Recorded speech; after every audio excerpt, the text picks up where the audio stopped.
Hello students, मेरा नाम है विवेक और आप देख रहे हैं एजुकेशनल ईज़र। अगर आप चैनल पर नए हैं तो चैनल को सब्सक्राइब कर लें, बेल आइकन को प्रेस कर लें, जिससे कि हमारे नेक्स्ट वीडियो की नोटिफिकेशन आप तक पहुंचती रहे। आज का हमारा टॉपिक है क्लास 10th का चैप्टर नंबर 10, प्रकाश परावर्तन तथा अपवर्तन। तो इसमें दो चीज़ें हैं। प्रकाश परावर्तन का एक पूरा अलग से टॉपिक है जिसमें बहुत सारे चीज़ें हैं और उस पर सवाल हैं जो मैंने वीडियोस बना के समझा दिया है। अगर अभी तक आपने वो सारे वीडियोस नहीं देखे हैं तो उसका लिंक डिस्क्रिप्शन में है, पहले आप जाकर उसको वॉच कर लीजिए। फिर आता है प्रकाश अपवर्तन। ठीक है, तो अब आज हम लोग शुरू करते हैं प्रकाश अपवर्तन। तो प्रकाश अपवर्तन क्या होता है या प्रकाश का अपवर्तन क्या होता है? जब प्रकाश एक माध्यम से, एक पारदर्शी माध्यम से दूसरे पारदर्शी माध्यम में क्या करता है, प्रवेश करता है, तो वो अपने पथ यानी अपने रास्ते से विचलित हो जाता है। यानी वो जिस रास्ते से चल रहा होता है उस रास्ते से थोड़ा विचलित हो जाता है। प्रकाश के परावर्तन में क्या था कि जब प्रकाश की किरण किसी तल पर पड़ती है तो वो उसी माध्यम में वापस आ जाती है, उसी माध्यम में वापस आ जाती है, तो उसे हम परावर्तन कहते हैं।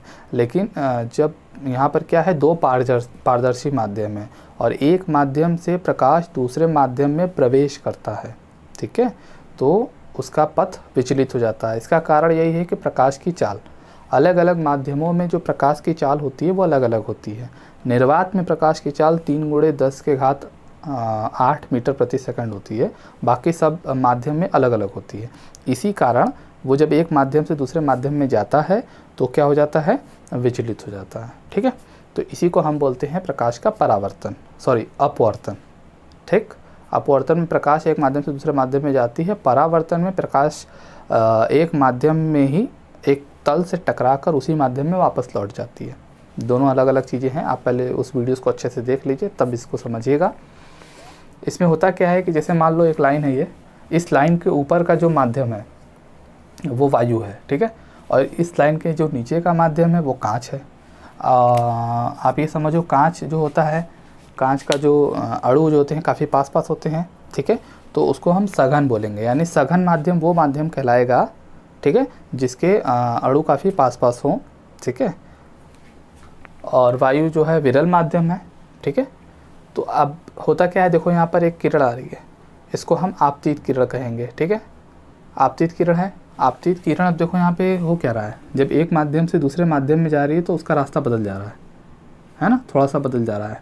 हो सकता है इधर चला जाता, हो सकता है इधर चला जाता, वैसे उसको जाना तो ऐसा चाहिए था लेकिन वो ऐसे नहीं गया, इस तरह से मुड़ गया।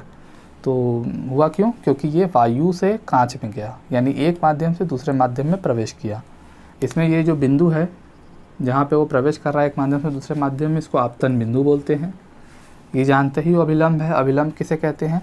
किसी तल के लंबवत जो रेखा होती है उसे अभिलंब कहते हैं। ये जो कोण है आई, इसको आपतन कोण बोलेंगे। क्या बोलेंगे? आपतन कोण। आपतित किरण है ना, इसीलिए आपतन कोण। और ये जो है अपवर्तित किरण है ना, अपवर्तित हो जा रही है एक माध्यम से दूसरे माध्यम में, मुड़ भी जा रही है, तो इसको अपवर्तित किरण बोलेंगे। और इस कोण को अपवर्तन कोण बोलेंगे। क्या बोलेंगे? अपवर्तन कोण, ठीक है, इसको आपतन कोण। उसी तरह अगर माध्यम को उलट दो, ठीक है, माध्यम को उलट दो, अब कांच का माध्यम ऊपर हो गया, वायु का माध्यम नीचे हो गया, तो जब प्रकाश ऐसे जा रही थी अब वो उधर की ओर चली जाएगी, मतलब मुड़ेगी तो ज़रूर, चाहे इसमें चाहे इसमें, ठीक है, किसी भी माध्यम से किसी भी माध्यम में जाए मुड़ेगी तो ज़रूर। लेकिन एक चीज़ यहाँ पे नोटिस करने वाली बात है कि हल्के माध्यम से गाढ़े माध्यम आप बोलो या विरल से सघन में जो जाती है तो अभिलंब के पास आ जाती है, ठीक है। लेकिन जब सघन से विरल में जाती है, सघन से विरल में जाती है, ठीक है, तो वो अभिलंब से दूर चली जाती है। तो इस बात को थोड़ा समझ लेना। बाकी सारी चीज़ें तो आप इन दोनों से समझ ही रहे हो। दोनों में प्रकाश का परावर्तन हो रहा है, दोनों में आई का मतलब आपतन कोण है, आर का मतलब अपवर्तन कोण है। ये एक माध्यम है, ये दूसरा माध्यम है, ये अभिलंब है, ये आपतित किरण है, ये अपवर्तित किरण है ना। तो ये है प्रकाश का अपवर्तन। आपको माध्यम भी कुछ समझ में आओगा। माध्यम हो सकता है कांच के अलावा जल भी हो सकता है ना, तो उसका हम लोग यूज़ करेंगे अभी आगे। नेक्स्ट टॉपिक है अपवर्तन के नियम। अपवर्तन के नियम, इसमें पहला नियम क्या है?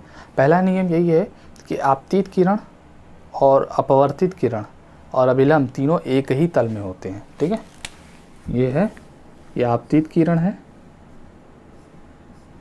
ये अभिलंब है और ये अपवर्तित किरण है। तो आपतित किरण, अपवर्तित किरण, अभिलंब तीनों एक ही तल में होते हैं। ये पहला नियम है। ठीक है, इसके दो नियम हैं। पहला नियम क्या है? आपतित किरण, अपवर्तित किरण, अभिलंब तीनों एक ही तल में होते हैं। दूसरा नियम क्या कह रहा है?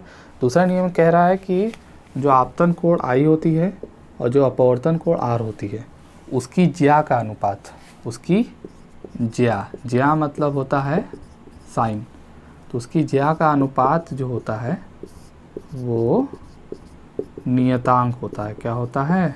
नियतांक मतलब होता है कांस्टेंट। कांस्टेंट का मतलब एक नंबर, एक निश्चित नंबर।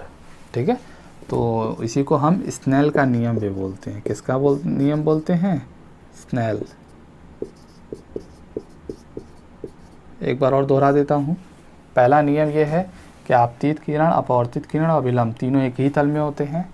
दूसरा नियम, आपतन कोण I तथा अपवर्तन कोण R की ज्या का अनुपात नियतांक होता है, जिसे स्नेल का नियम भी कहते हैं। और ये जो नियतांक वैल्यू आती है, इसको हम अपवर्तनांक भी बोल सकते हैं, जो कि हमारा नेक्स्ट टॉपिक है। तो आपको ये नियम समझ में आ गए?